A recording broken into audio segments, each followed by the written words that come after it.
এরপরে প্রশ্ন, কোন মহিলার নাকি নাকফুল হারিয়ে গেলে স্বামীর অমঙ্গল হয়, কতটুকু সত্য? এটা এক ধরনের কুসংস্কার। কোন মহিলার নাকফুল হারানো, কানের দুল হারানো অথবা কোনো কিছু হারানো, গামছা হারিয়ে গেলে অমঙ্গল হয়, হ্যাঁ, তারপরে কাপড় হারিয়ে গেলে অমঙ্গল হয়, গেঞ্জি হারিয়ে গেলে অমঙ্গল হয়, নাকফুল হারিয়ে গেলে অমঙ্গল হয়। এই যে মঙ্গল আর অমঙ্গলের এই ধরনের ভিত্তিগুলোর বেশিরভাগ ক্ষেত্রে হচ্ছে হিন্দুয়ানি প্রথা।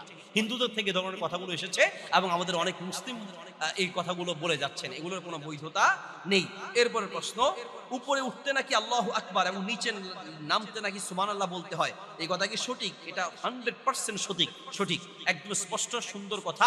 নবী সাল্লাল্লাহু আলাইহি ওয়াসাল্লামের সাহাবীগণ বলেন, ইদা সাইদনা কাব্বারা, ইদা সাইদনা কাব্বারনা, আমরা যখন কোনো উঁচু জায়গায় উঠতাম তখন আমরা তাকবীর দিতাম। তাকবীর কি?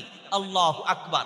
আর আমরা যখন ইদা নাযালনা, আমরা যখন কোনো নিচু জায়গায় নামতাম উপর থেকে নিচের দিকে, তখন সাব্বাহনা, আমরা সুবহানাল্লাহ বলতাম। এটা একটা হারিয়ে যাওয়া সুন্নাহ বললেই চলে।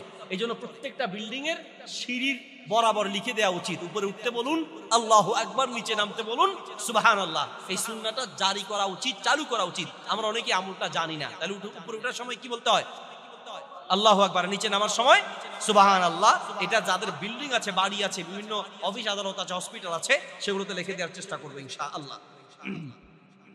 অন্যায়ভাবে ক্ষতিকারক জীবজন্তু মারা যাবে কি না? যেটা ক্ষতি করে মানুষের সেটা মারা যাবে, প্রত্যেকটা ক্ষতিকর জিনিস মারা যাবে।